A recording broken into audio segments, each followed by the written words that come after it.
so'nggi paytdagi ommaviy axborot vositalarida tarqalayotgan boyagi xabarlar o'sha Farg'ona vodiysida shunaqa kuchli zilzila bo'lish ehtimoli bor ekan, shunaqa yirik yer yorilari bor ekanki, bularni seysmik imkoniyati juda yuqori ekan degan vahimali xabarlar tarqalib kelyapti.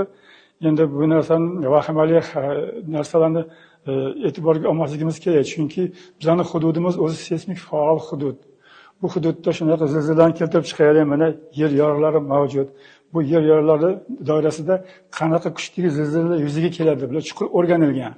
Shuning asosida bugungi kunda respublika hududida, qo'shni respublika hududlarida maksimal kuchga ega bo'lgan zilzilalarning qiymati nechaga teng bo'lish imkoniyati bor degan baholar berilgan, ularga tegishli xaritalar ishlab chiqilgan hammasi. Bugungi kunda butun qurilayotgan bino inshootlar hammasi shu qurilgan xaritalarga asoslangan loyihalar asosida quriladi. Endi mana yirik shaharlarni o'sha seysmik mikroyo'llashuv xaritasi tuzildi. Bular ham hammasida shahar hududlarida necha balgacha bo'lgan seysmik silkinish yuzaga kelishi mumkin degan baholar berilgan. Bular qurilish tashkilotlari asosan shu bizga bergan boyagi baholarga asoslangan holda loyihani qilishadi. Shunga qarab bino inshootlarning mustahkamligi bugungi kunda talabga javob beradi degan fikrda biz o'zlar. Endi boyagi zilzilaga kelsak, agarda respublika hududida, unga qo'shni respublika hududida kuchli zilzila qadimdan bo'lgan. Endi mana oxirgi Farg'ona vodiysida oxirgi kuchli zilzila 2011-yilda Shakon zilzilasi yuzaga kelgan 6.4 magnitudali. Undan keyin boshqa hali unaqa kuchga ega bo'lgan zilzilalar sodir bo'lgani yo'q. Endi 5.5 magnitudali zilzila doim bu ularning chastotasi yuqoriroq. Lekin kuchi kam. Endi seysmik imkoniyati yuqori bo'lgan yirik yer yorilari bor. Bular nisbatan janubroqdan o'tadi, Tojikiston hududidan o'sha Pamir hududlarida o'tda magnitudasi 7 gacha teng bo'lgan zilzilalarni keltirib chiqarish imkoniyatiga ega.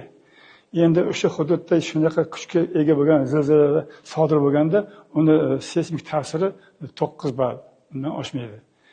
Endi mana Afg'oniston hududida chuqur o'choqli zilzilalar bor. Bu tez qaytarilib turadigan bu zilzilalar asosan 250 salkam 300 kilometr chuqurlikda bo'ladi.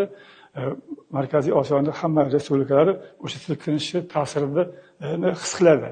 Lekin bularning kuchi hech qachon boyidagi 8-9 ball darajaga yetgan emas, shu yergacha yetmaydi, chunki ular chuqur, chiqquncha so'nib boradi. Endi mana oxirgi paytda mana Farg'ona vodiysidagi o'zimizni O'zbekistonning viloyatlariga tuzilgan xarita.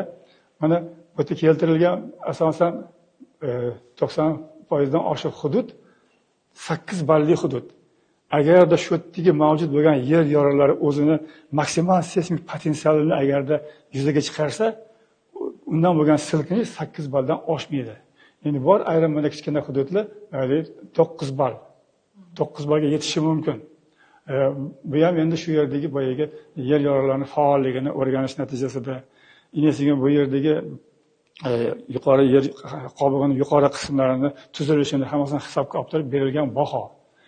Mana bu xarita shunaqa bir imkon beradiki, aytadiki, bu 50 yil ichida mana shu hududda zilzilalarning kuchi 8 balldan oshib ketish ehtimoli 5%.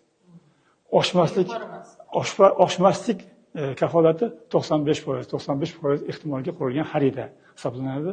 Mana bugungi kundagi bizdagi Farg'ona vodiysidagi real ahvol. Mana 8 ball asosiy qismi, ozginagina Andijon shaharining sharqiy qismida 9 ballga teng bo'lgan silkinish yuzaga kelishi mumkin. Agarda bu ham shunaqa o'sha yer yorilari o'zini maksimal potensialini ishlata olsa, endi buni qachon ishlatadi? Buni ehtimoli nihoyatda kam. O'shaning uchun hech qanday vahimaga tushishga asos yo'q hozir aholiga.